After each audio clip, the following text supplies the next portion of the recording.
అన్న ఉద్దేశంలో నన్ను ఎలాగైనా సరే నా భవిష్యత్తును పాతి పెట్టాలి అన్న ఉద్దేశంతో ఎన్నో చేశారు. అందులో భాగం ఫోన్ ట్యాపింగ్లు అయితేనేమి, నా మీద నిఘా పెట్టడం అయితేనేమి, నేను మాట్లాడుతున్న వాళ్ళని ట్రాక్ చేయడం అయితేనేమి,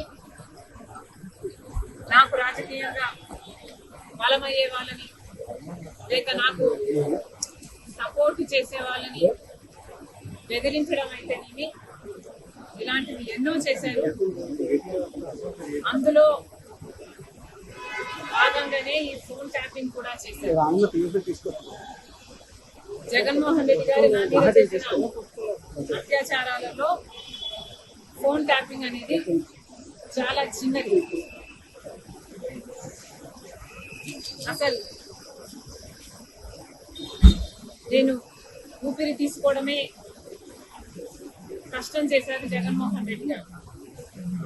కనుక ఆ రోజుల్లో నేను తెలంగాణలో పొలిటికల్ అరీనాలో ఉన్న కేసీఆర్కి వ్యతిరేకంగా పోరాటం చేస్తున్నా, జగన్మోహన్ రెడ్డి గారికి ఏ సంబంధం లేనప్పటికీ నన్ను తొక్కేయాలి అని గట్టి ప్రయత్నం చేస్తున్నాడు.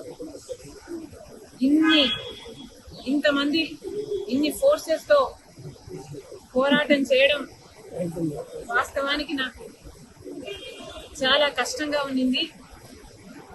Therefore, I could not fight every battle. I had to choose which battle to fight.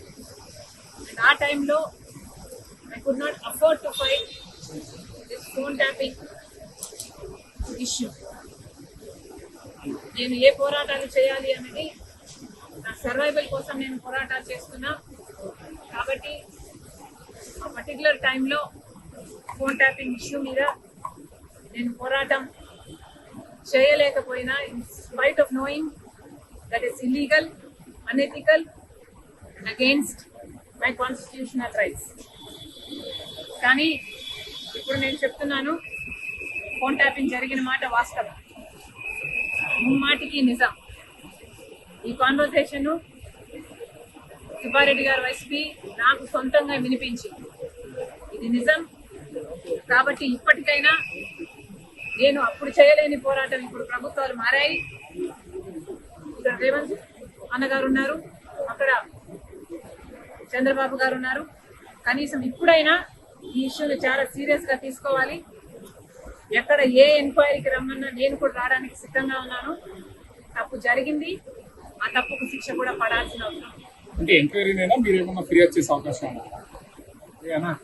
నేను ఫిర్యాదు చేయాలి అనుకుంటే జగన్మోహన్ రెడ్డి గారు నాకు MOU రాసిచ్చిన రోజే ఇది అమలు చేయటం లేదు అని ఫిర్యాదు చేసేదాన్ని. నిజానికి సొంత తల్లిని కోర్టు తీర్చింది జగన్మోహన్ రెడ్డి గారు. నాకు పర్సనల్ గ్రడ్జెస్ లేవు అని నిరూపించుకోవడానికి మేబీ నేను పర్సనల్ ఫిర్యాదు చేయకపోవచ్చు. కానీ నేను చెప్పాలనుకుంటున్నది సోషల్ ఇష్యూ. ఇక్కడ తప్పు జరిగింది.